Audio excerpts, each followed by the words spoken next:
When you think of Qatar, you probably imagine a country filled with fascinating facts and intriguing things to see and do. Actually, Qatar is one of the world's wealthiest countries and one of the smallest, yet mightiest. Today we will look at some of the innovative architecture that Qatar has to offer.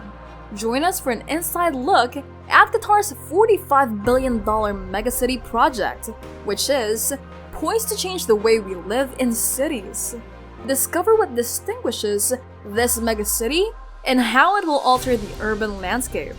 So don't miss out on this glimpse into the future. Hi everyone, welcome back to the Life of Luxury.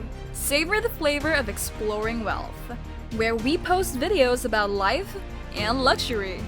Join us on an exciting video as we explore the wonderful lives of the elite. We are absolutely thrilled to share our knowledge with you.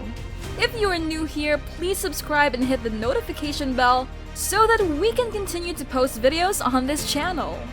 And don't forget to leave a comment and we'll make sure to engage and start some interesting discussions with you. The megacity I'm talking about in the initial part of the video is a $45 billion project named Lucille, which is thought to be the future of urban living. Now the question is, how did Qatar manage to construct a megacity from the ground up? Let's get into the details. Lucille's construction was slow and steady for many years. When Qatar was awarded the privilege to host the 2022 World Cup, builders and developers accelerated the project. Lucille development plans were initially proposed in 2005, and work began in 2006. Qatar won the vote to host the 2022 World Cup in December 2010, defeating the United States, Japan, South Korea, and Australia. By 2013, developers had purchased more than 80% of the available property in Lucille, and most significant infrastructure projects had been finished by 2018. Some of Lucille's most ambitious towers and sports complexes are still being completed, but by the time the World Cup begins, Lucille was fully operating. According to others, Lucille, which is located just north of Doha, has the potential to one day rival Dubai as the most luxurious city in the Middle East. So why was Lucille constructed in the first place? The city was designed by former Qatar Emir Sheikh Hamad bin Khalifa Al Thani. He envisioned a future in which Qatar would be less reliant on oil money. While Lucille is a significant economic center for the country's oil and gas industry, the city is primarily focused on sustainable energy technology and tourism. Qatar, like the UAE, is wisely diversifying its assets away from oil and gas. Lucille is a component of Qatar's National Vision 2030 plan, which intends to convert the country into a modern society capable of attaining long-term development.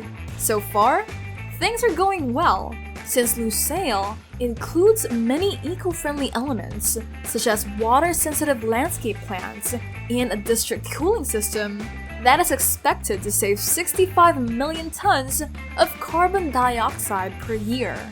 More than that, Lucille has swiftly become a tourist hot place in the Middle East, which is not surprising given the city's 19 unique districts.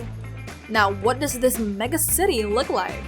The city has a 366-hectare golf zone and is filled with high-end homes, and of course a world-class 18-hole golf course. The Marina district of Lucille is home to one-of-a-kind skyscrapers, such as the Marina Twin Towers skyscraper. The odd-looking office structure is reminiscent of colorful Lego blocks stacked on top of one another. The Marina district is expected to be the most inhabited area of the city. Why?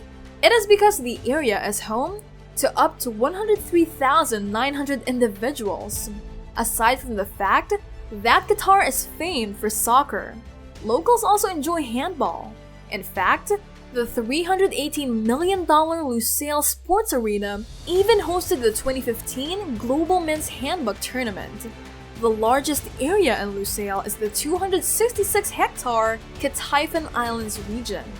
𝐬𝐬𝐭𝐚 Island North, one of the district's 2 islands, will include a water park, an amusement park, and multiple hotels. 𝐬𝐬𝐭𝐚 Island South, on the other hand, is made up of 3 islands that will be home to luxurious villas and pricey condos. There are also proposals for a waterfront marketplace with souvenir and luxury goods businesses. There is no doubt that when the World Cup came, the 𝐬𝐬𝐭𝐚 Island region was filled with people. Tourists can also expect that the property will have 2,000 apartment units, 11 luxury hotels, various theme parks, and a variety of nightclubs. Now, aside from Qatar, there are other Middle Eastern countries that display extravagant goods in mega cities. Dubai is one of these. If you want to learn more about Dubai, we have a special video on our channel explaining the fascinating things you can only see in Dubai. You can find out more about it after watching this video. Now, let's get back to Qatar's megacity Lucille. Do you know what's even more impressive with this $45 billion megacity? It is, after all, the district's gigantic 800,000 square meter shopping mall. This is known as Place Vendôme. The mall was a tribute to both Paris and Venice. It is filled with shops selling designer goods and foreign brands. Also, expect daily laser shows, spectacular firework displays, and dancing fountain exhibits similar to those found in Las Vegas and Dubai. Place Vendôme will also contain an amusement park and a movie complex. With so many attractions, it is no surprise that the mall will cost almost $1.37 billion in total. Many of Lucille's most expensive towers were completed last year in 2022. The $605 million Qatar Towers project is one of these towers. This skyscraper is composed of 2 curved towers that connect at the base to form a horseshoe shape. There are 2 hotels and hundreds of high-end apartments in the building. The next skyscraper is the Lucille Plaza Towers, or Lucille Plaza Complex, which is not as far along as the Qatar Towers. Hyundai Engineering and Construction Company were recently given a $526 million contract to build these 2 tower complexes. The Lucille Plaza Complex consists of 2 sets of twin towers erected on 4 symmetrical linear podiums, with each tower having an oval-shaped design. The seashore towers will reach a height of 70 stories, while the landside towers will reach a height of 50 stories. The Lucille Plaza Tower skyscraper complex will house financial organizations such as the Qatar National Bank, the Qatar Central Bank, the Qatar Investment Authority, and the Qatari Diyar Real Estate Company. As for the Lucille iconic stadium, the World Cup was contested in 8 separate venues in 5 different host towns in 2022. However, Lucille hosted both the opening ceremonies and the final match. Both events were hosted at the legendary 4,080,000 capacity Lucille Stadium. Yet, following this event, the stadium was scheduled to be renovated into a 40,000 seat stadium. Excess seating was removed, and other elements of the structure were transformed into a community center, complete with stores, cafes, educational facilities, and a health clinic. Qatar invested $222 billion to host the World Cup in 2022. That is 60 times the amount spent by South Africa on the 2010 World Cup. That is why repurposing the stadium was such a good idea. As I previously stated, Lucille is environmentally friendly. The Lucille Stadium was built using environmentally friendly materials and the roof will provide just enough light for healthy grass grown on the pitch. Air conditioning expenditures may be reduced significantly by minimizing the quantity of sunlight that enters the stadium's interior. The Lucille Stadium also has efficient water fittings and cutting-edge leak detection technologies, allowing the structure to save 40% more freshwater than typical stadiums. The stadium's green zones will be filled with a variety of native plant species, and an irrigation system will deliver recycled water to the plants. Aside from all the tourist attractions and finishing touches of Lucille, Qatar has never let us down in terms of development. Did you know that Lucille is not the only opulent structure in Doha?